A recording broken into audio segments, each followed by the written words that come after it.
Good evening class. मैं हूं सुभाष मौर्य और आज आपको बताऊंगा जर्नल में लिखना ट्रांजैक्शंस को। ये हमने क्वेश्चन लिया है, क्लास 11th का है, सीबीएसई बोर्ड का, अकाउंटेंसी है, डीके गोयल की बुक है, पेज नंबर 9.67 और क्वेश्चन नंबर है 7 नंबर क्वेश्चन है। इसको हम बताएंगे कि इसमें कैसे लिखा जाता है। ठीक है, जर्नल में लिखने के कुछ नियम हैं, उसको हमने पहले भी आपको बता दिया है, फिर थोड़ा सा रिवाइज करा दें। 3 अकाउंट होते हैं, पर्सनल, रियल और नॉमिनल। तो उन्हीं अकाउंट्स के रूल के बेस पे इस ट्रांजैक्शंस को हम इसमें लिखेंगे। पर्सनल अकाउंट का रूल है debit the receiver, credit the giver. किसका रूल है? पर्सनल अकाउंट का। ठीक है, दूसरा कौन सा अकाउंट बताया? Real account. रियल अकाउंट का रूल है debit what comes in, credit what goes out. और नॉमिनल अकाउंट का क्या रूल है? Debit all expenses and losses, credit all income and gains. तो ये तीनों अकाउंट के रूल हैं। पर्सनल अकाउंट कहते किसको हैं? वह अकाउंट जो व्यक्तियों, कंपनियों या संस्थाओं से संबंध रखते हैं उन्हें पर्सनल अकाउंट, और वह अकाउंट जो एसेट से संबंध रखते हैं उन्हें, यानी संपत्ति से संबंध रखते हैं उन्हें रियल अकाउंट। आय व्यय लाभ हानि से संबंध रखने वाले अकाउंट को nominal account. Expenses, losses, income and gains से जो रिलेटेड हैं उनको हम लोग क्या कहेंगे? Nominal account. ठीक है, रूल आप रिवाइज कर लीजिए, और हमने रूल के लिए अलग से वीडियो बनाया है, उसमें आप देखिए।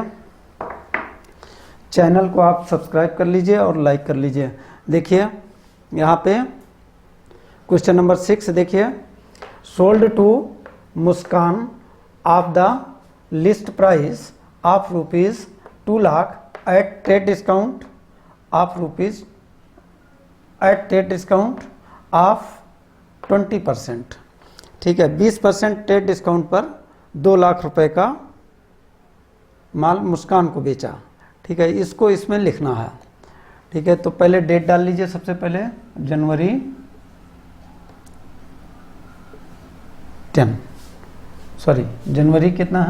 6 डेट डाल दिया। अब यहाँ देखिए ट्रेड डिस्काउंट की एंट्री नहीं होती है। सबसे पहले ये दिमाग बनाइए कि ट्रेड डिस्काउंट की एंट्री नहीं होगी। इसका केवल हम अमाउंट कम कर देंगे। तो अमाउंट कैलकुलेट कर लिया जाए। 2 लाख इंटू कह रहा है 20%, तो 20% आप कैलकुलेट कर लीजिए, कितना आया? 40,000 रुपीज़। 40,000 रुपये डिस्काउंट पे हमने इनको बेचा है। तो 40,000 रुपये इसमें से माइनस कर लो। 2 लाख माइनस 40,000, तो 1,60,000 रुपये। लिस्ट प्राइस तो थी 2 लाख, लेकिन जो गुड सेल किया है सिर्फ 1,60,000 में। तो 1,60,000 के केवल हम लिखेंगे। चलो इस ट्रांजैक्शंस को पहले पहचानते हैं, किस अकाउंट से रिलेटेड है। सोल्ड गुड्स है ना, तो ये गुड्स आपने सेल किया है। यहाँ गुड्स वर्ड छिपा है, तो इसको बाहर कर लेते हैं गुड्स वर्ड को।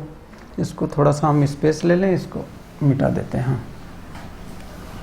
ठीक है, यहाँ कौन सा वर्ड छिपा हुआ है? गुड्स। तो गुड्स ही बेचेंगे। बिजनेसमैन क्या सेल करता है? गुड्स सेल करता है। तो गुड्स वर्ड हमने बाहर कर लिया। तो इसमें 2 मेन वर्ड हैं,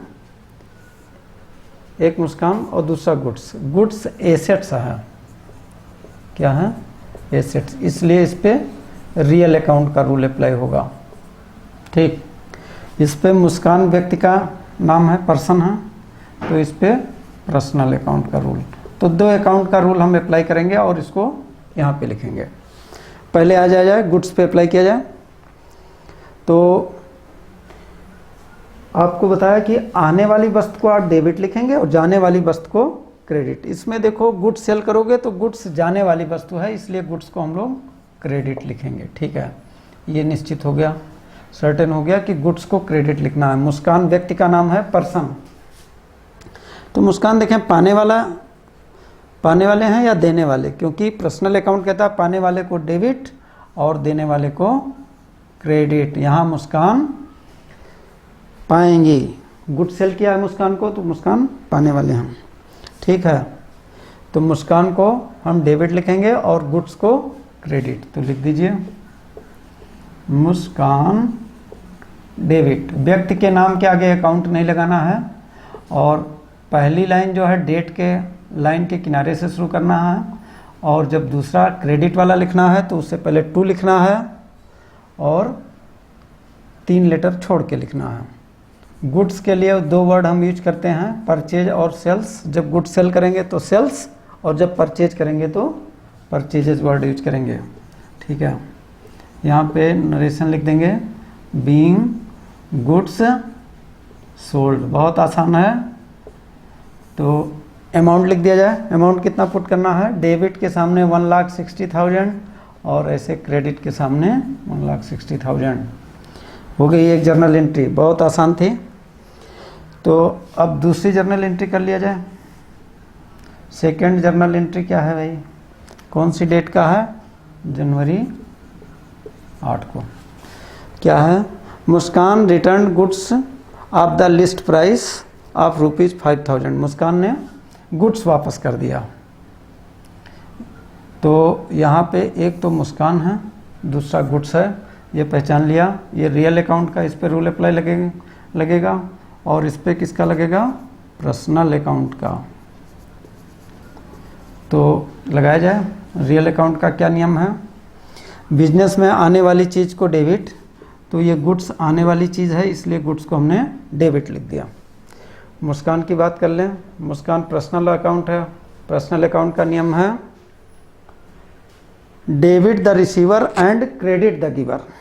पाने वाले व्यक्ति को डेबिट लिखना और देने वाले व्यक्ति को क्रेडिट। इस ट्रांजैक्शन में मुस्कान गुड्स रिटर्न कर रही है तो देने वाले हैं, तो ये क्या हो जाएंगे, क्रेडिट। यानी गुड्स रिटर्न को हमें डेबिट लिखना है।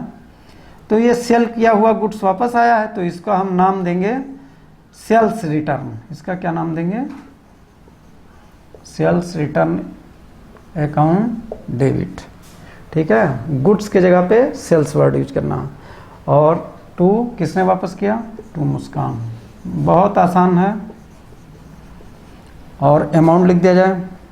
तो 5,000 रुपये तो लिस्ट प्राइस है, लेकिन इनको जब हमने सेल किया था तो डिस्काउंट दे दिया था, अलाउ कर दिया था, तो वो डिस्काउंट इसमें से माइनस करना है, डिस्काउंट वाली अमाउंट। तो डिस्काउंट कितना हुआ, 5,000 का 20%, ऐसे कैलकुलेट करो। ठीक है, तो डिस्काउंट हो गया 1,000 रुपये। तो 1,000 रुपये इसमें से माइनस कर देंगे, जो अमाउंट होगी उतने अमाउंट का गुड्स हम वापस ले लेंगे। तो 4,000 आपको एंट्री करनी है। ट्रेड डिस्काउंट की एंट्री नहीं होती है। ये 1,000 क्या है, ट्रेड डिस्काउंट। ट्रेड डिस्काउंट दिया जाता है कस्टमर को अट्रैक्ट करने के लिए। कस्टमर को अट्रैक्ट करने के लिए हम ट्रेड डिस्काउंट अलाउ करते हैं। ठीक है, तो नरेशन लिखिए। बीइंग मुस्कान रिटर्न्ड गुड्स, बीइंग मुस्कान रिटर्न्ड, जगह कम पड़ रही है यहाँ से लिख देता हूँ, रिटर्न्ड गुड्स। ठीक है, ये हुआ नरेशन। नरेशन हमेशा ब्रैकेट में लिखना है, एक लाइन में ना आए तो 2 लाइन में लिखिए।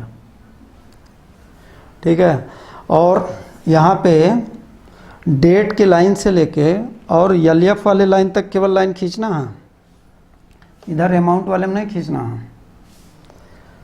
जनवरी 15 जनवरी का ट्रांजैक्शन है। Received from Muskan, received from Muskan the full payment under a cash discount of 4%। मुस्कान ने पैसे दे दिए हैं तो इसकी एंट्री अब हम लोगों को करनी है। देखा जाए मुस्कान का, जब एक ही व्यक्ति से रिलेटेड सारे ट्रांजैक्शन हों तो सबको एक साथ जोड़ के देखना पड़ेगा, कोरिलेट करके। चलो इसको देखा जाए क्या मामला है। तो इन्होंने 4% डिस्काउंट इनको हमने 4% डिस्काउंट अलाउ कर दिया। इनको डिस्काउंट जो रिसीव हुआ मुस्कान को कितने परसेंट रिसीव हुआ है?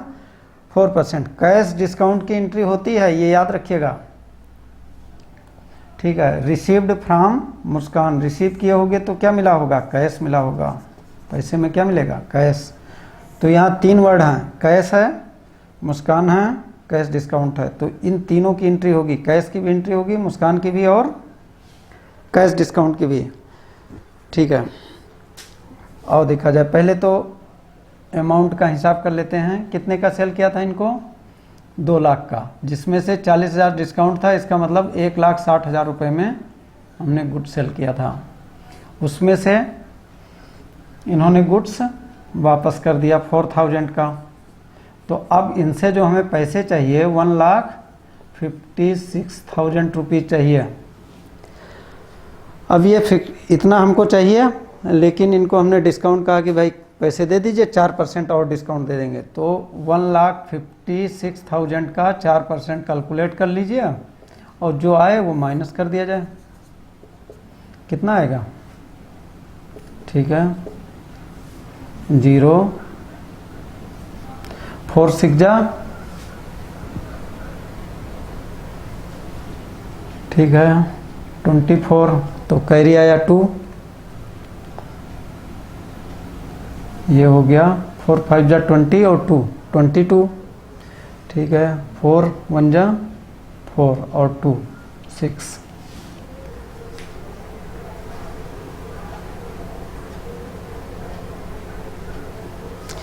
तो ये 6,240 रुपीज़ का डिस्काउंट है, कैश डिस्काउंट है। ये कैसा डिस्काउंट है? कैश डिस्काउंट इसलिए दिया जाता है कि कस्टमर जल्दी पैसे दे दे। यानी हम उससे कहें कि भाई 10 दिन बाद देना है, तुम अभी दे दो तो हम 4% और छोड़ देंगे, ठीक है ना। तो तुरंत पैसा लेने के लिए कुछ कैश डिस्काउंट अलाउ कर दिया जाता है। तो इसमें से इसको माइनस करो, कितना हुआ? तो ये हो गया अमाउंट 1,49,760 की एंट्री हम लोग कर दिया जाए। इसके लिए कर दें तो एंट्री किया जाए, कैसे होगा? मुस्कान तो पर्सनल अकाउंट है, इन पे पर्सनल अकाउंट का रूल अप्लाई कर दो। Received from Muskan, Muskan giver हैं इसलिए मुस्कान को क्रेडिट लिखो। और क्या रिसीव हुआ है? कैश। कैश कौन सा अकाउंट है? कैश तो भाई एसेट्स है, और एसेट्स होने की जगह से ये कौन सा अकाउंट होगा? कैश एसेट्स है अगर, तो ये रियल अकाउंट है और इस पे रियल अकाउंट का नियम लगा दिया जाए। आने वाली वस्तु को डेबिट लिखेंगे। कैश देखो रिसीव हो रहा है, रिसीव हुआ कैश, तो कैश क्या होगा? डेबिट होगा, इसलिए हम कैश को डेबिट लिखेंगे। तो कैश को डेबिट लिखेंगे, मुस्कान को क्रेडिट। अब डिस्काउंट की बात कर लें। डिस्काउंट हमने अलाउ किया है, दिया है। अगर हम मुस्कान को डिस्काउंट दे देंगे तो हमारे लिए ये एक प्रकार का लॉस है, एक्सपेंसेस है ना। और नॉमिनल अकाउंट है। नॉमिनल अकाउंट क्या कहता है? Debit the expenses and losses. तो ये डेबिट हो जाएगा। तो ये डिस्काउंट अलाउड है। तो इसको आप लिख सकते हो डिस्काउंट अलाउड अकाउंट डेबिट या केवल डिस्काउंट अकाउंट डेबिट, दोनों चीज़ें हम लिख सकते हैं। तो लिखते हैं, चलिए, Muskan debit discount allowed account debit या केवल डिस्काउंट अकाउंट डेबिट, दोनों चीज़ें लिखी जाती हैं। डिस्काउंट अकाउंट डेबिट लिख सकते हो और क्या लिख सकते हो? डिस्काउंट अलाउड अकाउंट डेबिट, ठीक है। अब दो चीज़ें डेबिट हो गई, क्या क्रेडिट होगा इसमें? लो उल्टा लिख गया, मुस्कान डेबिट नहीं कैश डेबिट होगा। ये देखो कैश डेबिट होगा। तो कैश डेबिट, कैश रिसीव हुआ इसलिए कैश डेबिट। डिस्काउंट अलाउ किया है, एक्सपेंसेज या लॉसेस डेबिट होते हैं नॉमिनल अकाउंट के अनुसार, ये डेबिट हो गया। और गिवर कौन है? गिवर मुस्कान है, इसलिए मुस्कान को क्रेडिट, ये हमने लिख दिया। Being cash received and discount allowed, short में लिखिए, एंड डिस्काउंट अलाउड, ठीक है। अमाउंट लिखा जाए, कितना कैश रिसीव हुआ, 1,49,760। डिस्काउंट कितना आपने दे दिया, 6,240 डिस्काउंट दे दिया। अब मुस्कान के सामने अमाउंट लिख दीजिए, 1,60,000 रुपये इनसे चाहिए था, सॉरी 4,000 का तो इन्होंने सामान ही वापस कर दिया था, 1,56,000 रुपये इनसे चाहिए था। तो ये हो गई जर्नल एंट्री। ठीक है, आप लोग सीख गए होंगे आशा करते हैं। Okay class, have a nice day. Next अगले क्लास में आप अगर क्लास ज्वाइन करना चाहते हैं ऑनलाइन तो इस पे आप व्हाट्सअप कर सकते हैं, ये मेरा व्हाट्सअप नंबर है।